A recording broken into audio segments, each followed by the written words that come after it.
이 한 주간에 있었던 일로 한번 말씀을 시작을 하려고 합니다. 이 한 주 동안 남편이 집에 와서 말문을 못 엽니다. 왜냐하면 누구나가 코로나19로 어려운 건 다 알지만 그게 내 문제가 됐을 때, 그게 나의 형편이 됐을 땐 달라집니다. 집에 와서 아내에게 내가 직장에서 그만두게 됐다라는 그 말을 도저히 열 수가 없는 겁니다.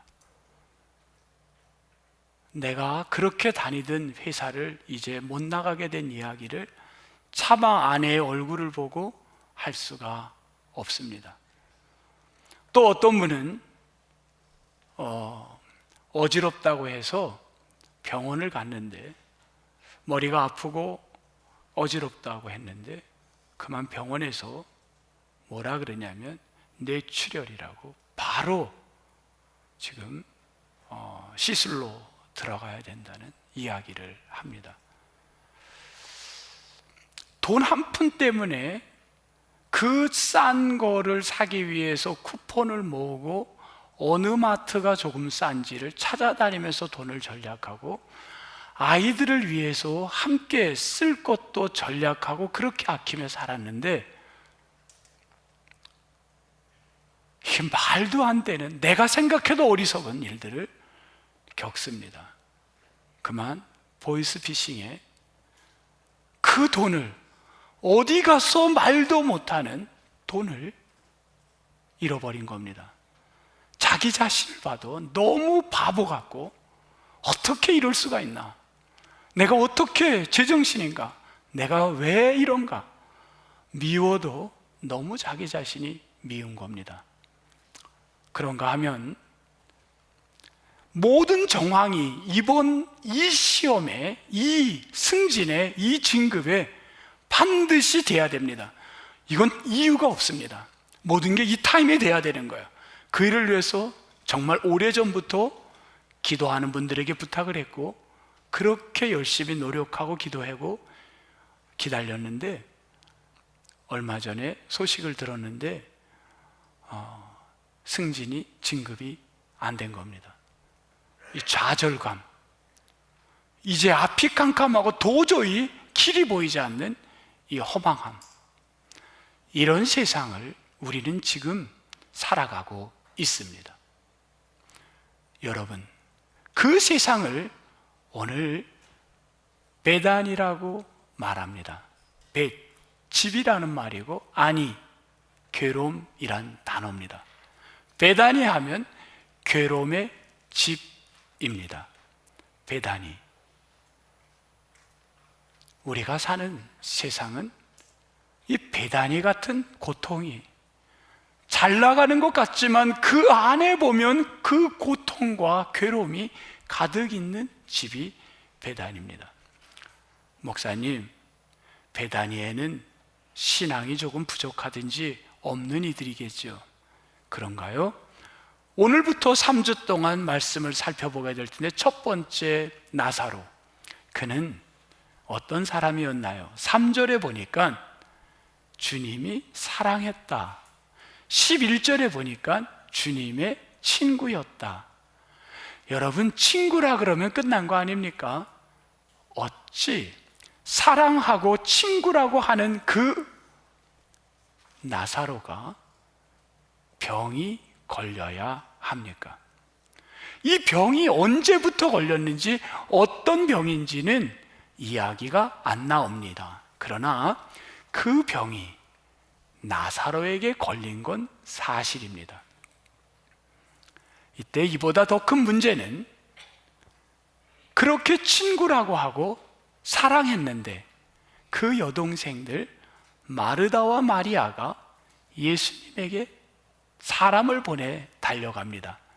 거리가 그리 먼 거리도 아닙니다. 오리, 키로수로 3km.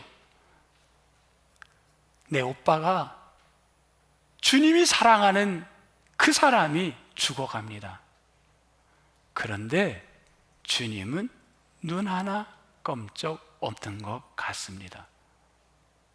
그리고 주님이 하신 말씀이 이렇게 말합니다. 내가 그렇게 헌신했고 그렇게 이 제단을 위하여 눈물로 물질로 헌신한 사람인데 어떻게 내가 인생이 이런 일이 베다니의 인생이 되는가 할 때 주님의 대답이 너무 뜻밖입니다. 아니, 크리스찬들은 그렇게 말만 할 때가 있는 것 같습니다. 4절, 하나님의 영광이라고 합니다. 사람이 지금 돈을 다 잃었는데 남편이 그렇게 성실하게 일하던 직장에서 나왔는데 내가 병원에서 이런 끔찍한 진단을 평생을 주님 일을 했는데 받았는데 그게 영광이라고요? 그건 말하기 좋은 사람들의 말이지 과연 무슨 영광입니까? 우리 가정은 그 일로 괴로움이 크게 달합니다. 그래서 영광이 무엇인지를 성경 안에서 조금 더 이해해 보려고 노력을 했습니다. 5절, 6절, 우선 5절 성경 말씀을 봤더니만 이렇게 성경은 쓰여 있었습니다. 뭐라 그랬냐면 예수께서 본래 마르다와 그 동생과 나사로를 어떻게 했다고요? 사랑하시더니, 예수가 나사로를 사랑하시더니. 5절입니다. 6절 들어갑니다. 나사로가 병들었다 함을 들으시고 그 계시던 곳에 이틀을 더 유하시고. 여러분, 이런 얘기입니다. 내가 이 사람을 사랑해. 근데 이 사람이 병들었다 그래. 그러면 내가 이 사람에게 가야 돼요, 안 가야 돼요? 안 가겠다는 거예요. 지금 우리 여기 반주하시는 자매가 이 반주자님을 제가 많이 아낍니다. 근데 이분이 아프대요. 그러면 제가 뭐라 그러냐면, 아파? 그래, 아파. 난 안 가. 이런 겁니다. 뭔가 성경이 잘못 쓰여질 것 같아서 내가 잘못 읽었나, 아니면 성경이 잘못 번역될 수도 있기에 이럴 때 우리는 원어를 찾게 됩니다. 원어를 찾았더니만 요게 빠진 거였어요. 6절에 원어에 그러므로라는 게 빠져 있어요. 그러면 5절, 6절을 그러므로 넣어서 다시 읽어보겠습니다. 5절, 예수께서 나사로를 어떻게? 사랑하시더니 그러므로 나사로가 병들었다 함을 듣고 예수님은 이틀을 더 이 땅에 가지 않고 머물렀더라. 말이 돼요, 안 돼요? 더 무서워, 이건. 더 끔찍해요. 그러므로 안 가겠다는 거예요. 사랑하기 때문에 안 가겠다는 거예요. 여러분, 안 간다라는 말은 이 병자가 지금 있는데 안 간다는 말은 무슨 말이에요, 지금? 너 죽으라는 거예요. 죽으라는 거예요. 맞아요. 너 사랑해. 그러므로 너 죽어야 해. 이겁니다. 기독교가 아무리 우리 사회에서 허망한 것, 기복적 같은지라도 이건 너무하지 않습니까? 비상식적 논리를 우리에게 합리적 논리처럼 갖고 오는 거예요. 내가 너 사랑해. 그런데 너 죽어야 해. 아멘! 그걸 요구하는 겁니다. 이게 말이 됩니까? 이건 도저히 그 당사자 입장에서는요, 견딜 수 없는 상처입니다. 내가 지금 돈을 수천만 원을 써보지도 못하고 만져보지도 못하고 그냥 통장으로 이체를 시켰는데 보이는 게 없는 사람에게 너 하나님의 영광이야, 너 죽어야 해. 이게 무슨 끔찍한 말입니까? 이 부분을 아닌 것 같아서 아닌 것 같다고 발버둥하면서 성경을 읽는데 11절 완전히 죽여버립니다. 11절 한번 볼까요? 뭐라 그랬냐면요, 이 말씀을 하신 후 이르시되 우리 친구 나사로가, 차라리 친구라는 말을 안 들어가면 좋겠어요. 우리 친구, 내 친구 나사로가 잠들었도다. 그러나 내가 깨우러 가노라. 지금 슬리핑, 자고 있구나. 깨우신데, 그럼 그렇지. 제자들은 그렇게 억지로 해석을 했는지 받아들였습니다. 주님, 12절. 가서 얼른 깨워서 그러면 낫게 할 수 있겠군요. 예수님이 그런데 이렇게 대화가 안 통할까 속상해 하면서 14절 아주 분명하게 얘기를 합니다. 14절 예수께서 밝히 이르시되 나사로가 죽었느니라. 자는다는 말은 죽었다는 거야. 죽었어 하고 종지부를 찍어 버린 겁니다. 여러분, 이게 말이 됩니까? 하나님의 영광을 이야기하시더니만 나사로가 죽는 게 하나님의 영광이야. 여러분, 합리적, 이성적으로 이 부분을 아멘 할 수 있습니까? 아멘 할 수 있는 부분만 한번 아멘 속으로 하세요. 쉽지 않아요. 쉽지 않아요. 내가 지금 병들어서 의료진들도 힘들다는데 어떻게 내가 영광이라고 기뻐합니까? 그런데 15절에는 더 상처될 만한 말을 합니다. 이 사건으로 말미암아 너의 믿음을 보겠다는 겁니다. 15절 끝에 보니까 너희로 뭐 한다고요? 믿게 하려 함이라. 이렇게 찍어버렸습니다. 참 답답한 마음입니다. 그러면서 17절부터 성경이 들어가는데 이 배경에서 이제 17절을 접하기 시작하겠습니다. 17절 한 절만 보면요, 색깔로 하면 어두운 색입니다.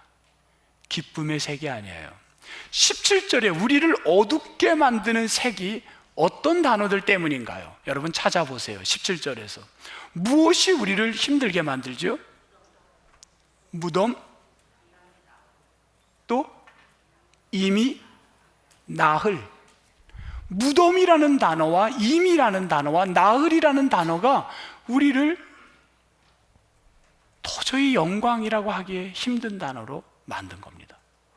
무덤, 그리고 임이 늦었어요. 3일이 지난 거예요.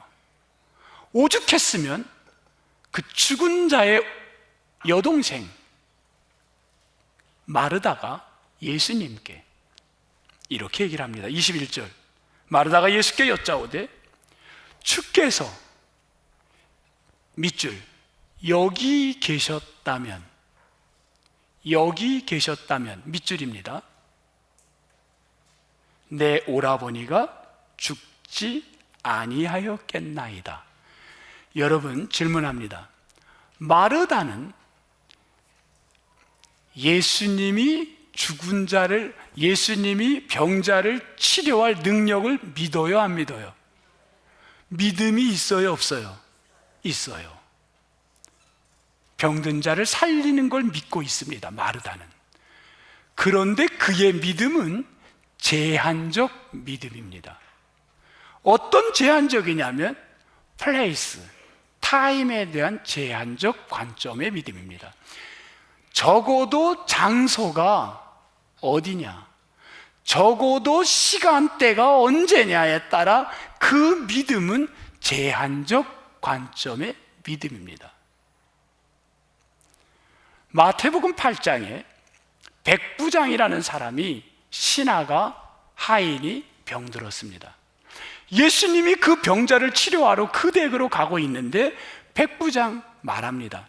선생님, 바쁘신데 우리 집에까지 왜 오십니까? 여기서 말씀하십시오. 예수님이 말씀할 때 백부장은 내 신하가 날 걸 믿었습니다.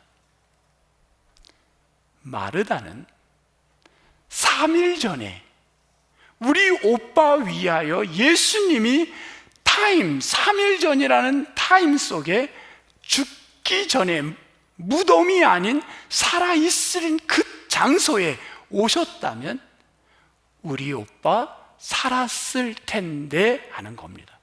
그런데 시간이 이미 늦었고 장소가 이미 잘라졌다는 겁니다. 아픔, 속상함을 표현하는 겁니다. 예수님, 이 베다니에 사는 사람들의 사고 속에 타임과 플레이스의 제한적 믿음, 교회를 다니지만 신앙이 있지만 내 제한적 사고가 사람마다 다 있습니다.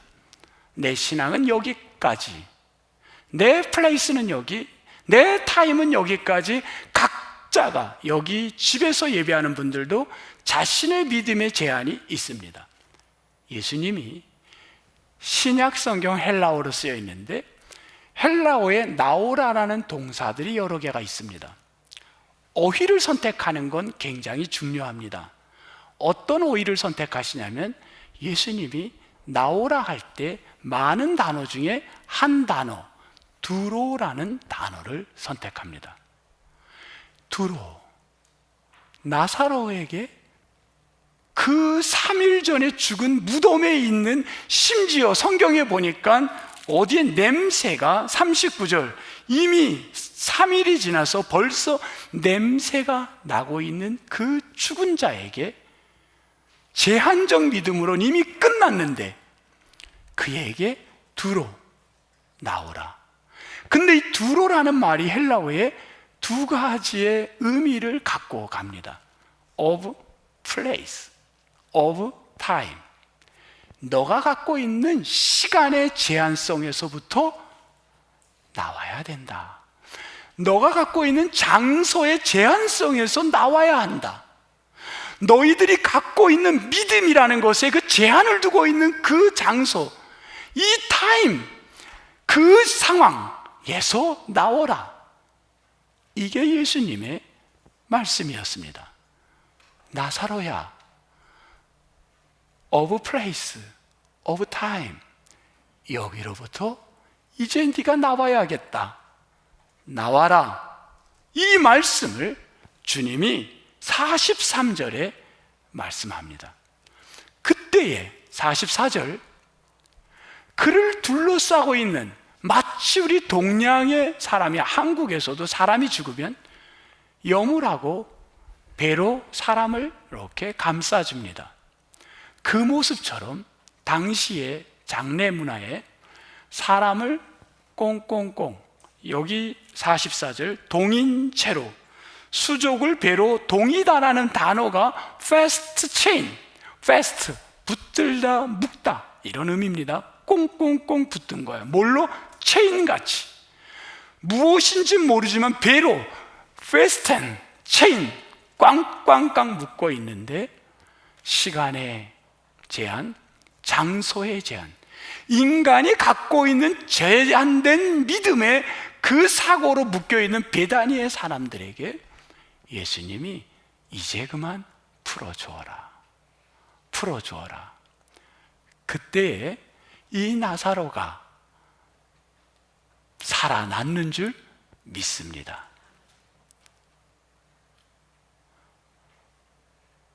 대한민국이 오늘 광복절이라고 우리는 기념을 하고 있습니다. 저는 20년을 이민자의 삶을 살면서 이민교회에서 광복절, 6.25, 3.1절이면 애국가를 힘차게 불렀습니다. 그때 애국가를 부를 때마다 늘 하는 말씀이지만 한 번도 제가 말씀드릴 수 있는 건 울면서 부르지 않은 때가 없었습니다. 저만이 아니라 교민들 모두가 눈물을 흘리며 남의 나라 땅에서 애국가를, 국기를 그날은 놓고 불렀습니다. 그때 외국인들이, 외국 남편들이, 또 자라나는 2세들이 묻습니다. 왜 이런 노래를 불러요? 설명을 하면 그들이 고개를 끄덕이고 불러보지 못한 애국가를 외국인들도 같이 불렀습니다. 우리는 광복의 기쁨을 우리는 느끼고 있는 겁니다. 그런데 35년의 일제 강점기라고 하는데 여러분 광복 되었습니까? 여쭤보겠습니다. 광복을 했다고 했지만 실제로는요, 광복할 무렵 두 나라로 분단시켜 버렸습니다. 나누어 버리고 주변 국가들이 우리의 광복을 기쁘게 보지 않았습니다. 그리고 반타작시켜 놓고 몇 년 안 돼서 전쟁이라는 게 일어나게 되었습니다. 우리의 광복은 과연 이루어졌는가? 완전한 광복은 아직 아닙니다. 옛날에 저는 연필 얼마나 좋은지 몰라요. 여러분, 연필 한 자루가 새 거를 선물 받으면요, 쓰기가 아까워. 지우개 냄새를 맡으면요, 잘못하면 코찔러.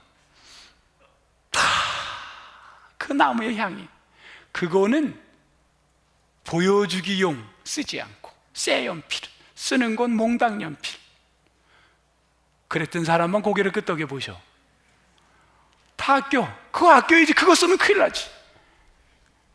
그런데 옆 친구가, 힘이 좋은 친구가 내 옆에 오더니만 내 그 아끼는 연필을 빼앗았습니다. 난 힘이 없어 빼앗겼습니다.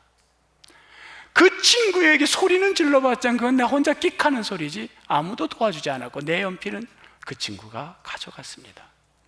그런데 어느 날 선생님이 들어오니까 이 친구가 겁이 났던지 연필을 슬며시 주는데 그냥 주기가 아까웠는지 글쎄 그거를 반으로 뚝 자르더니만 반 토막 난 거를 나에게 줍니다. 이미 늦은 겁니다. 선생님이 너 줬니? 아, 줬어요. 이게 근데 떨어졌네. 반이 났네. 이미 줬대는데.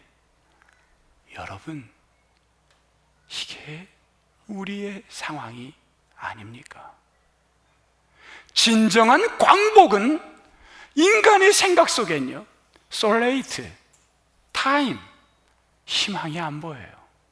시간으로 계산하면요, 희망이 안 보여요. 해결이 안 될 것 같아요. 아무리 플레이스도요, 지정학적으로 아무리 계산해도 답이 없어요. 그런데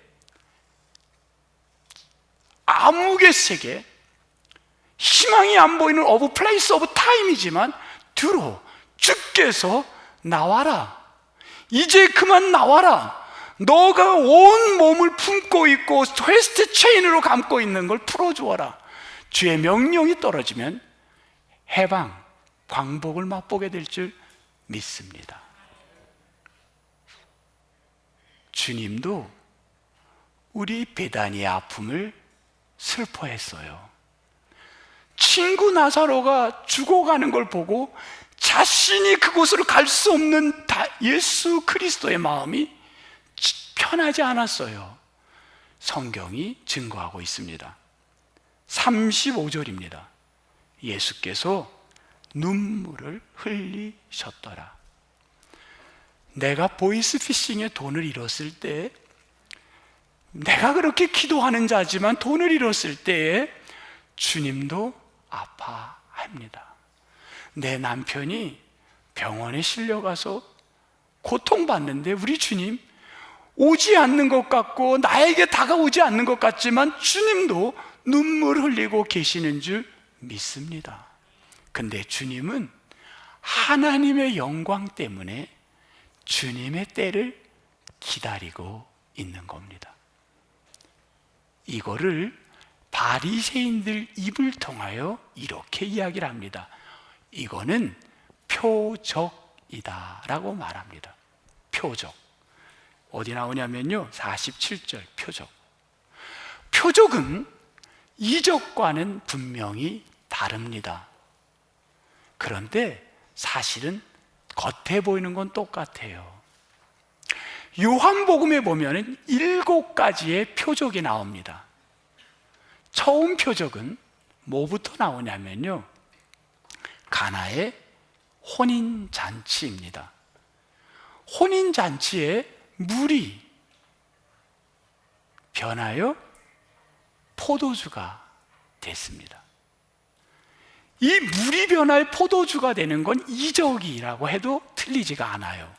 그런데 요한복음에 나오는 이 7가지는요, 여기에 물이 변하여 표적이 되는 게 어떤 의미가 있냐면 십자가, 부활이 담겨 있는 겁니다. 지금 십자가의 고난, 아픔, 괴로움, 배단위가 이 현장이 부활의 현장, 살아나는 현장, 이 현장의 의미가 들어가면 이걸 표적이라고 합니다. 오늘 나사로가 3일 타임 장소는 죽었습니다. 이 사건으로 나사로가 살아난 걸 보았습니다. 이것이 무엇이 표적이냐면 예수 그리스도가 십자가에 달려 죽으시고 예수 그리스도가 살아나심을 보여준 표적입니다. 이 일을 위하여 내 친구가 죽어가는 걸 예수님은 그 인간들이 이해를 못하겠지만 이 상황으로 말미암아 하나님의 영광이 나타날 수 있도록 눈물 흘리며 그 아픔을 견디고 참으신 겁니다. 결국은 하나님의 영광이 일어나는 걸 보았습니다. 성도 여러분, 여러분이 지금 배단위가 하나님의 영광의 길이 되기를 주의 이름으로 축복합니다. 미술에 관한 이야기를 하겠습니다. 1888년 1888 12월 23일 고흐라는 사람이 그만 친구 고갱하고 싸움이 붙었습니다. 색깔, 입체, 이것 때문에 분명히 색을 통해 입체를 만든다, 안 된다 논쟁이 벌어졌을 때 고흐가 고갱하고 갈랐습니다. 너무 친구하고 갈라선 상처가 쌓인 상처들이 많았어요. 그동안에 여자친구 떠나가고 고흐는 부모 다 잃고 교회에서도 신학을 했지만 낙심하고 그 상처로 견디지 못하고 그만 자기 귀를 잘라버립니다. 주변 사람들이 보니까 이거 완전 미쳤어요. 그래서 그 이듬해 1889년 4월 그는 요양원, 말이 요양원이지 정신병동에 입원하게 됩니다. 정신병원에서 하루 종일 요양 중에 있는데 항상 고흐를 뒷바라지한 거는 그의 친남동생이 있었습니다. 이름은 테오라는 사람입니다. 테오가 형이 너무 불쌍해서 형을 위하여 뭐 하나 해줄 게 없나 하다가 선물을 하나 삽니다. 적어도 상당히 오래전에, 언제냐면 1630년 렘브란트가 그린 그림 하나를 구입합니다. 그 그림이 이 그림입니다. 이 그림을 형에게, 정신병원에 있는 형에게 선물합니다. 나사로의 부활이라는 1630년의 작품입니다. 이 그림을 형 고흐가 보면서, 고흐는 뭘 잘했냐면요, 카피를 잘했어. 카피에 뭐라 그럴까? 카피의 달인이야, 달인. 그는 카피를 할 망정 자신이 있었어요. 뭐라고 했냐면 나는 색깔을 다양하게 한다. 똑같이 하지 않는다. 그래서 저 그림을 보고 상상력을 동원해서 자기가 1890년에 작품을 만듭니다. 나사로의 부활. 이렇게 나왔습니다. 자, 렘브란트는 빛을 중요시 여겼던 화가예요. 고흐는 색깔을 중요시 여겼습니다. 두 그림을 같이 보겠습니다. 비교해 보십시오. 어떤 차이가 있나요? 너무 달라도 너무 달라. 비교하려니까 너무 할 게 많아. 그렇죠? 근데 막상 해보라 그러면 목사님은 내 눈을 쳐다봐, 딴 사람을 보지. 네, 찬양대 제가 절대 안 봐요. 너무 오늘 찬양 잘하는 분들 왜 제가 상처를 주겠습니까? 렘브란트는요, 빛을, 예수 그리스도가 손을 들고 draw of time of place로부터 나오라 하고 손을 들고 외칠 때 그 빛을 비췄고, 고흐가 그린 그림에는 예수님이 있나요, 없나요? 없어요. 그리고 누가 나오나요? 두 여인이 나옵니다. 여인이 누굴까? 마르다와 마리아. 마르다와 마리아는 다음 제가 이어서 마르다, 그 다음 마리아, 이렇게 3편을 시리즈로 하겠습니다.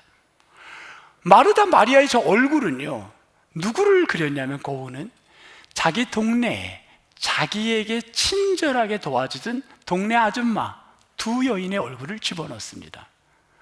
그래, 이 아줌마에게 내가 너무 사랑을 받았지. 이 아줌마가 내가 배고파할 때 밥도 해줬지. 이 아줌마 얼굴을 넣어야지. 기분이 좋았습니다. 두 여인의 얼굴을 넣었어요. 저기에 예수님이 없어요, 있어요? 없다고 봐요? 이 그림 속에 예수님 본 사람, 이렇게 하면 몇 명은 손들어? 예수님 안 보여요? 마음이 착해 보여. 이러면 더 나와 이제. 네, 이 그림 속의 예수님은 어디냐면 태양입니다. 태양을 예수님으로 표현한 겁니다. 그래서 혹자들은 고흐는 태양을 신으로 섬기던 사람이 아니냐고 의문을 제기했는데 그건 아닙니다. 고흐는 빛, 주님을 빛으로 표현한 겁니다. 그리고 나사로는 어떻게 그렸냐면 수염을 그렸어요. 저 색이 오래돼서 이제 바랜 거예요. 수염을 그렸는데 갈색 톤의 수염을 그렸어. 그게 누구냐면 고흐가 갈색 수염이 있었어요. 자기를 거기다가 그려놓은 거예요, 수염을. 그럼 나사로는 누구예요? 고흐 자기 자신이에요. 내가 지금 죽어가고 있는 거예요. 내가 죽은 거예요. 나는 죽은 자 같은 거예요. 나는 무덤 속에 있는 것 같아요. 그래서 고흐는 나사로가 있는 위치의 색깔은 어떤 색을 주로 했냐면, 무슨 색? 나사로가 있는데 주변 색은 무슨 색인가요?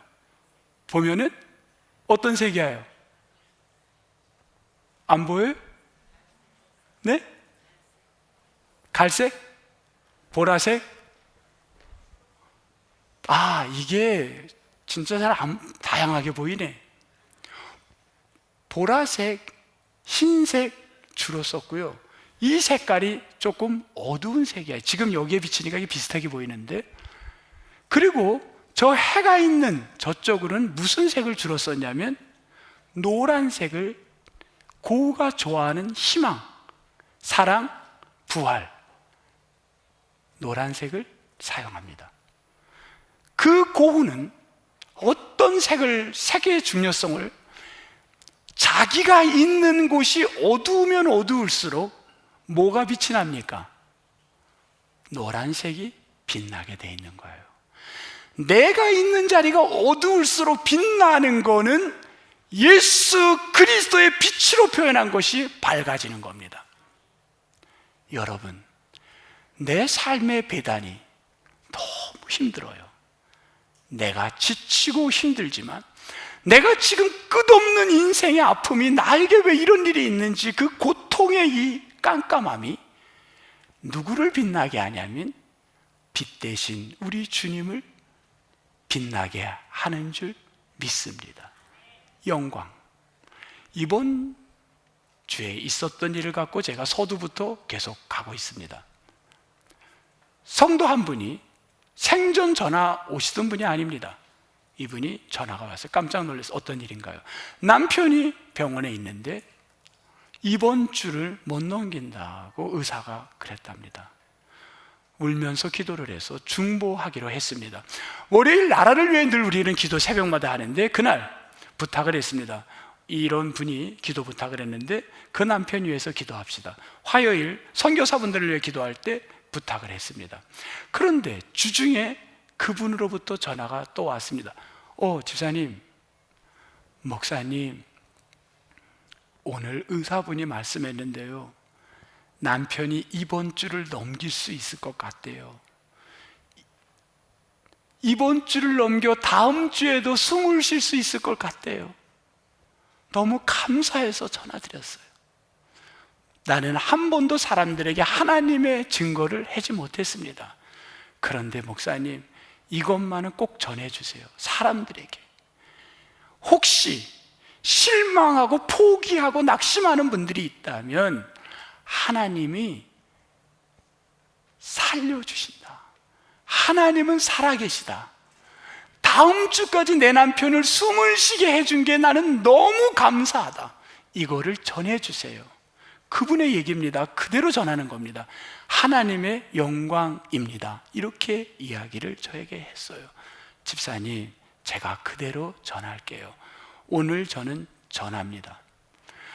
우리를 어둠 속으로 깊이 들게 하는 그 어둠으로 가게 하지만 하나님이 두로 이미 늦었지? 인간적으로는 늦었다고 생각하지? 그러나 이제 나오라. 주님이 살리시는 분인 줄 믿습니다. 그런데 여러분, 우리의 신앙이 오늘 믿음은 잘하라고 했어요. 여기 보니까 여기서 조금 버겁지만 우리가 도전이 되면 좋겠습니다. 내가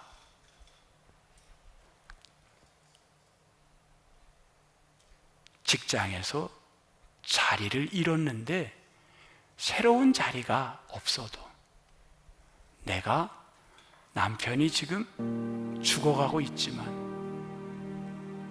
그런데 내 남편의 살릴 길이 보이지 않아도 그 배단위의 아픔이 있어도 그 속에서 그 아픔 속에서도 오늘 찬양대에 나와 찬양을 하고 헌신을 하고 오늘 예배를 드리고 가정에서도 정성을 다해 예배하고 하나님께 헌신으로 지금 몸부림한다면요, 저 상황에서 어떻게 저렇게 하지? 원망할 텐데 저 상황에서 어떻게 견디지? 저 상황은 내가 평생을 주를 위해 헌신했다가 이렇게 아픔을 갖고 있는데 어떻게 저분이 견디지? 정말 하나님은 살아있나 보다. 이게 하나님의 영광을 나타나는 길인 줄 믿습니다. 성도 여러분, 우리 인생 속에 내가 다시 벌떡 일어났기 때문에 영광이 나타나는 게 아니라 내가 지금 베다니의 아픔 속에 시간이 흘러가지만 언제 이게 일어날지 몰라도 설령 이대로 내가 하늘나라를 가더라도 이 모습 속에 하나님의 영광이 나 한 사람 죽어가는 나사로로 말미암아 드러나게 되는, 밝은색 빛이 더욱 빛나게 되는 역사의 삶의 주인이 여러분 되어주시기를 주의 이름으로 축복합니다. 제가 말씀을 준비하면서 생각했던 찬송이 하나 있습니다. 이런 노래입니다. 영광을 받으신 만유의 주여, 우리가 명령을 따르리라. 베푸신 은혜를 감사히 알고 진실한 마음으로 섬기겠네. 고주의 은혜 주시는 대로 영원히 받들어 섬기겠네. 찬송하겠네, 찬송하겠네. 생명 주시는 구주로다. 하나님, 베다니는 너무 힘듭니다. 언제까지 타임과 장소에서 해방되는 게 쉽지가 않아요. 오늘 말씀을 통하여 그래도 다시 한번 이 한 주 동안에 내 인생의 이 아픔 배단위의 현장을 견디고 내가 어둡고 힘든 때 주님이 빛날 수 있다니 그 길을 걸어가는 우리 인생이 되게 도와주옵소서. 하나님, 한 주간 힘 주십시오. 견딜 수 있는 힘을 주십시오. 견딜 수 있는 힘을 주십시오. 견딜 수 있는 힘을 우리에게 주옵소서. 소망하옵고 예수님 이름으로 기도합니다. 아멘.